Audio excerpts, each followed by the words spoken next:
Welcome back to AM Northwest. You know, these days you can work from just about anywhere, which means your teams may be scattered across different time zones. Here to share the latest tips and trends for leading remote teams, we welcome back Executive Coach and Strategic Advisor, Dr. Carol Parker-Walsh. Good morning. How you doing? Good morning. How are you? Good. So when you talk about working across time zones, how do you handle that? Yeah, I'm kind of curious. Yeah, well, there's a lot of ways to be able to do that, right? Back in the pandemic, when we were just figuring out how to use Zoom and make sure your lighting was well and that you didn't have crazy backgrounds, you know, technology has really pushed us forward and advanced our ability to get more done with all of the AI and tools that we have today. And so if you really want to save time, asynchronous communication is really one of the most growing popular ways to connect. What does that mean?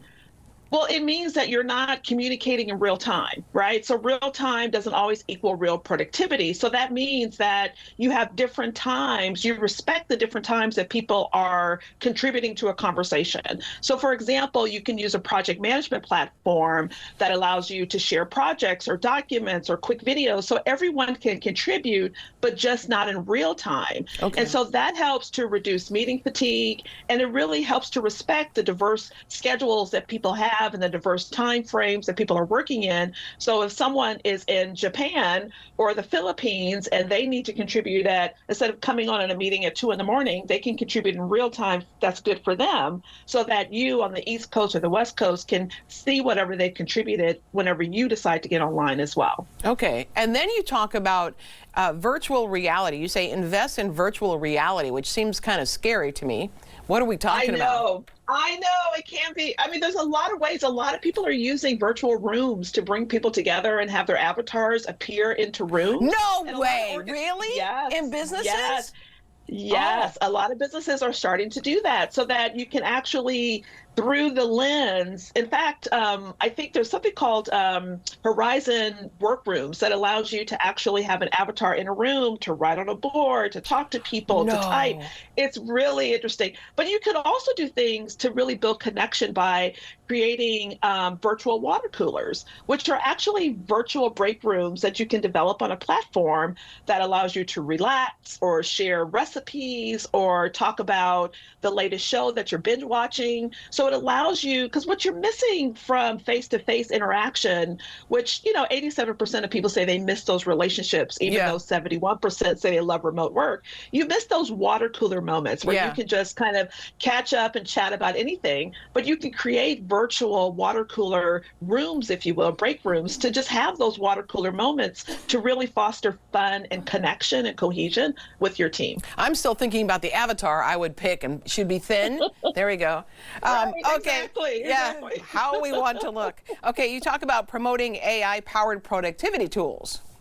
Oh, absolutely. You know, AI has, I mean, it's, you know, Microsoft Copilot is a great example of like having your own virtual assistant. So if you want to streamline productivity, you can utilize these platforms to summarize meetings, write emails, create reports, create presentations, to summarize trends, to see if your sales are where they should be, if you're missing things, what are the risks to take on a certain project. And you can actually use AI to help you with all of that, so that it streamlines your ability to be able to get real-time information to people immediately. Like literally, you can be in a meeting and have them summarize the notes of the meeting if somebody comes in late, so they can immediately get a transcript. If they want to put in information that needs to go into a report, they can put that in using an AI tool that would allow it to immediately go into a report that you're working on. So using AI tools and these productivity tools can really help streamline the work that you're doing so that you can be much more efficient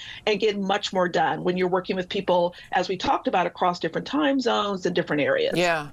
And then you have something called, what you're saying is prioritize digital well-being, which has got to mean, because the Zoom stuff can get old for people.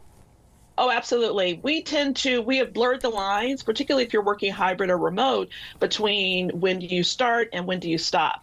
And so by prioritizing digital wellness, it means creating what's called deep work blocks, meaning specific concentrated times in which you're going to focus in on work. And that means no emails. So organizations are creating things like email curfews or no meeting days, yeah. so that people can really have concentrated times to work. We spend about 60% of our time on what's called shallow work, or things like checking emails or adjusting things on your desk or going to grab some coffee or things of that nature. Yeah. And so by having these deep work blocks where you are disconnected from technology so that you can really focus, you get so much more done. Yeah.